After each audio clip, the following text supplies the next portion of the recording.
Welcome to the Deep Dive. We sift through research, articles, and our own notes to bring you the essential insights quickly. Today, we're diving into something really dynamic, the tech scene, right here in the Twin Cities. If you're maybe a computer science grad looking towards 2026, or just curious about where tech is heading locally, this one's for you. Our mission is to unpack the latest from a big report, Tech Job Landscape in the Twin Cities for 2026 CS graduates. We'll hit the big stuff. Hot roles, hiring trends, the skills you need, key industries, who's hiring, workplace vibes, and crucially, how to actually launch that tech career in Minneapolis, St. Paul. It's definitely a vibrant scene. That's right. We're aiming to distill the key nuggets from that report, cut through the noise, and give you a clear roadmap. It's not just about what's happening, but really why it matters if you're looking to jump into this market right now. Some really useful stuff in here. Okay, let's set the stage then. What does the Twin Cities tech landscape look like today? This report says thousands of opportunities, a really vibrant sector. So thinking about 2025, 2026, what roles are absolutely red hot for new CS grads? Well, some foundations remain really strong. Software developers, full stack engineers, still huge demand there. What's interesting in the Twin Cities specifically is the focus isn't just on full stack, but really on cloud architecture and microservices expertise. That tells you something, right? Yeah, it suggests a lot of modernization happening in established company. Exactly. And then cybersecurity professionals. The need there is just, wow, it's rocketing. With all the cyber threats, especially impacting the big finance and healthcare sectors we have here, roles like information security analysts, cloud security folks, threat intelligence, they're in super high demand. Protecting data is paramount. So security is less of a niche and more like core business now, especially with those big players. Absolutely central. And then there's data. Oh man, data scientists and data analysts, that field is totally taking off in Minneapolis. Companies are really hungry for people who can translate raw data into actual insights. We're seeing entry-level data analyst salaries around, $86K, and data scientists often starting over $100. And the specific demand is growing for AI and ML specialists within healthcare analytics, fintech, even manufacturing analytics. It's about intelligent insights, not just number crunching. Interesting specialization. And speaking of infrastructure, cloud computing and DevOps specialists are another extremely hot area. It's all about IT modernization. Cloud architects, DevOps engineers, they're being snapped up. You need skills in AWS, Azure, maybe Google Cloud, plus containerization, Docker, Kubernetes, and those CI/CD pipelines for automating software delivery. Hugely important. The report actually mentioned over 2,300 DevOps-related openings in the metro as of 2025. Cloud architects are really sought after. Wow, 2,300 just for DevOps-related roles. That's huge. Is that mostly the big companies updating their systems or startups too? It's definitely driven by that modernization push, across companies of all sizes, but especially those established players going cloud first. And finally, AI and machine learning engineers. Big investments going into AI right now. So specialists in machine learning, computer vision, NLP, natural language processing, they can command really competitive salaries. Often $109K up to $200. And a lot of those roles, remote options are pretty common, which helps attract talent. The report even gave a little nod to emerging quantum computing roles, super early days though. Okay, so summing up the current scene. Sounds like Twin Cities tech is really strong in software dev, cybersecurity, data analytics, and it's all being pushed forward by AI, cloud, IoT. Plus, you mentioned IT support and business analysts as maybe more accessible entry points, too. That's a good summary, yeah. Those are definitely accessible starting points. Okay, so we know it's hot right now. Let's unpack the future a bit. What do the growth projections and hiring trends actually tell us? Is this sustainable? Well, the projections show steady growth. Maybe not explosive, but steady. Statewide, they're expecting around 39,000 tech job openings over the next 5 years, so through about 2028. And that's a mix, right? New growth and replacing people who retire or move on. Now, Minnesota's overall tech job growth rate is admittedly slower than some other states, ranks 46th, I think. Yeah. But, and this is key, that's offset by the huge demand just to backfill positions in our existing large tech workforce.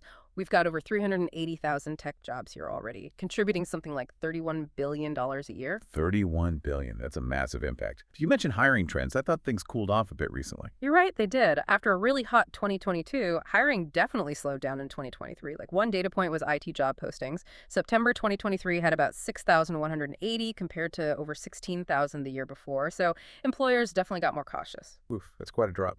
It is, but you have to see the long view. Despite that short-term dip, the long-term demand looks really robust.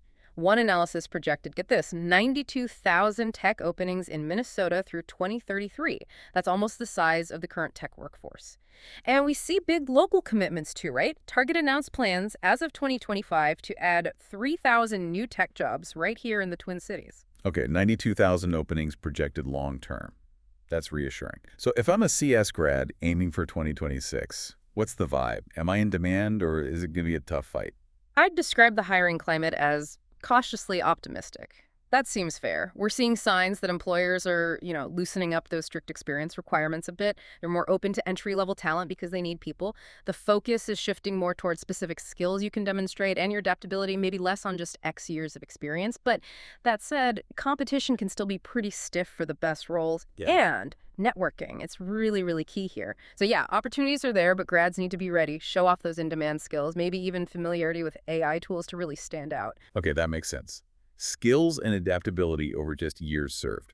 Now let's get into the specifics. This is where it gets really interesting. What are the common entry-level job titles people see? And what skills and technologies are genuinely expected for new grads here? Yeah, good question. Common titles you'll see are things like software engineer I, web developer, data analyst, IT support specialist, maybe a junior DevOps or cloud engineer, business analyst, associate information security analyst, those kinds of starting roles. And the skills needed for those. Okay, let's break a few down. For, say, software developer full stack, you'll likely need proficiency in languages like Java, C#, Python, JavaScript. That's pretty standard. Experience with frameworks helps a lot. .NET is big here, or web frameworks like Spring Boot, Angular, React. And then knowing about RESTful APIs, databases, definitely SQL Cloud platforms like AWS, plus the basics, version control, maybe some test automation, agile methods. Right, the core toolkit. What about data roles? For data analysts, data scientists, strong Python or R skills are usually essential for the analysis part. Plus SQL, of course, and data viz tools. Increasingly, even for entry level, some machine learning experience using libraries like TensorFlow or scikit-learn is expected. Coursework or projects and stats, data mining, BI, that all helps. And awareness of data security and privacy is becoming more important too. And cybersecurity. You mentioned it's booming. Yeah, for cybersecurity analyst engineer, you need that foundational understanding. Network security, operating systems, common security tools. Skills in incident response, risk assessment, cloud security are really valued given the move to cloud. Certifications can give you an edge security plus a play, maybe certified ethical hacker. Employers want people who know threat detection, SIEM tools, security information, and event management and compliance stuff. Seems like a real signal there. They definitely can be. Then for DevOps Cloud Engineering, you kind of need a foot in both dev and operations. So scripting skills, Python, Bash.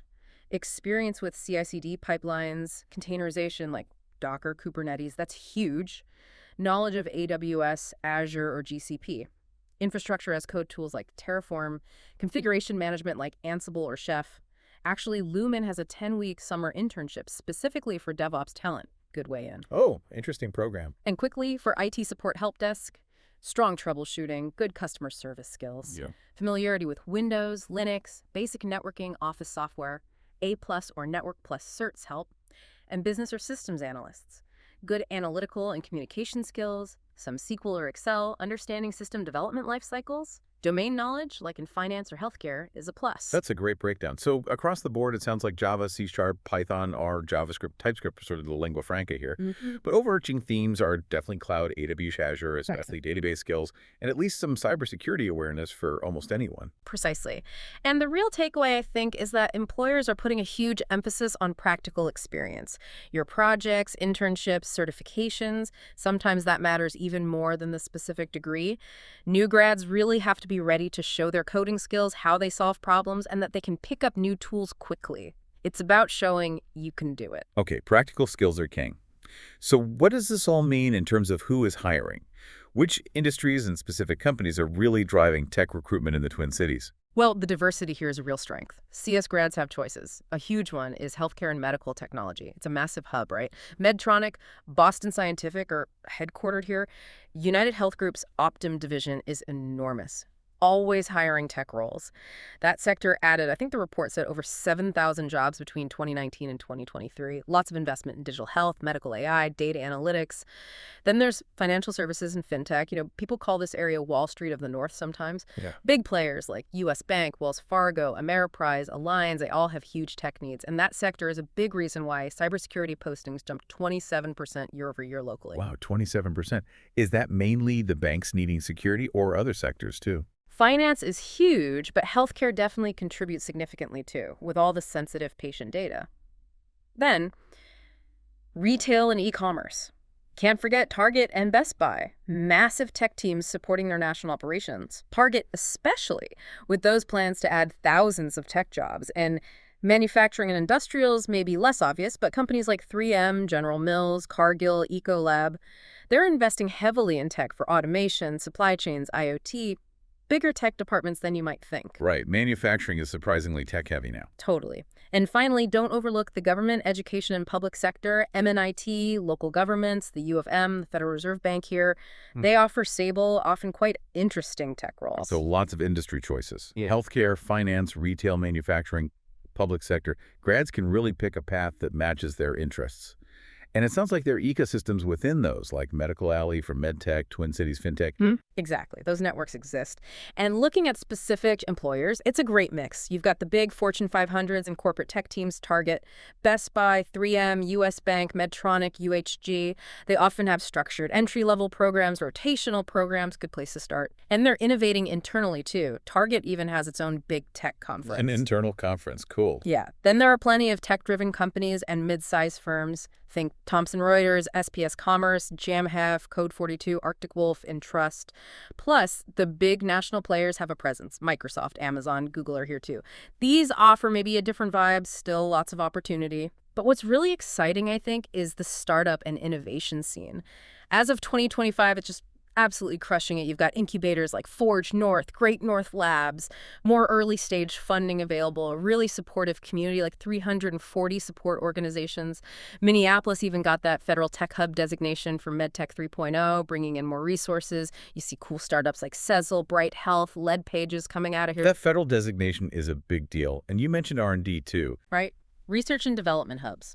The University of Minnesota is a powerhouse, spinning off tech startups 25 in 2024 alone. Plus, innovation labs within the big companies like Target or Medtronic, it's all connected. A very interconnected ecosystem, it sounds like. Yeah. Okay, let's shift gears slightly. Let's talk about how people actually work here. And maybe most importantly, how do new grads get their foot in the door? What are the workplace trends? Flexibility is definitely a major theme now. Hybrid work is, I'd say, extremely common. Most major employers offer it. It allows that balance, right? Some remote focus time, some in-person collaboration. Lots of tech teams are fully embracing hybrid schedules. So not fully remote, but flexible. Well, remote work is also really plentiful, especially for those specialized roles, AML engineers, data scientists, cybersecurity. Companies are competing nationally for that talent, so remote is often standard. The whole pandemic shift kind of proved remote work can be productive, so employers are much more open to it now to get the best people. Makes sense. Yeah. Are there still purely in-person roles? Oh yeah, they still exist. Particularly if the job involves hardware or managing on-premise servers or maybe hands-on IT support. And the report mentioned that new grads might find more initial in-office expectations, for training, getting integrated, maybe before shifting to a hybrid model later. But overall, more choice, which definitely makes the region attractive. You get the quality of life and career options. That flexibility is a huge selling point. Okay, so beyond just hitting apply on job boards, what are the best ways for new grads to get experience and connect to these opportunities? This is crucial. What's fascinating here is just how important internships, entry programs, and these talent pipelines really are.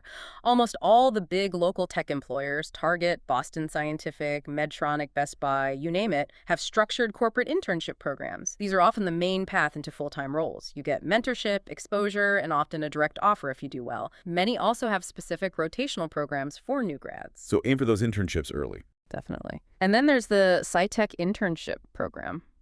That's unique to Minnesota, state-backed, connects STEM students with paid internships at smaller local companies, often leads to jobs too. You've also got Initiatives from MN Tech, the Minnesota Technology Association career fairs, university partnerships for capstone projects, co-ops, all feeding talent into companies. What about boot camps? Do they play a role for CS grads? Yeah, coding boot camps and upskilling programs like Prime Digital Academy or New Camp. While a CS grad has the fundamentals, these places often partner with companies for apprenticeship-type roles. It shows companies are open to different pathways. Even attending their demo days can be good networking. And there are mentorship and fellowship programs, too, like MentorMate offers circles for learning and networking. But maybe the biggest thing, honestly, networking and community involvement. You just can't overstate its importance here. Events like Twin Cities Startup Week, Minibar, DevOps Days, the mini analytics conferences. Getting involved is almost like a de facto feeder system into jobs. The tech community is genuinely seen as super supportive.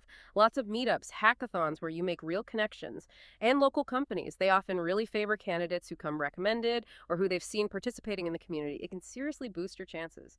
Seems like that Minnesota nice thing applies to tech too. That's great insight. It really paints a picture of needing to be active, not just applying online. Okay, let's bring it all together.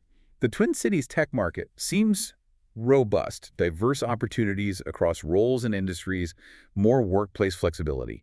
And it's crystal clear that building practical skills and really plugging into the local network are absolutely key.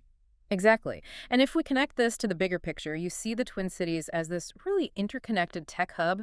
Big, established companies and agile startups, they coexist, they collaborate sometimes. It offers so many different ways to launch and grow a tech career. That collaborative local community fosters a real cross-pollination of ideas. It feels like a genuinely thriving place to be. So considering that emphasis on practical experience and community involvement, here's a final thought for you, our listener. Yeah. How might you proactively engage with the Twin Cities tech ecosystem right now? Maybe check out some meetups, contribute to an open source project, join a virtual hackathon. How can you start carving out your unique entry point into this dynamic market?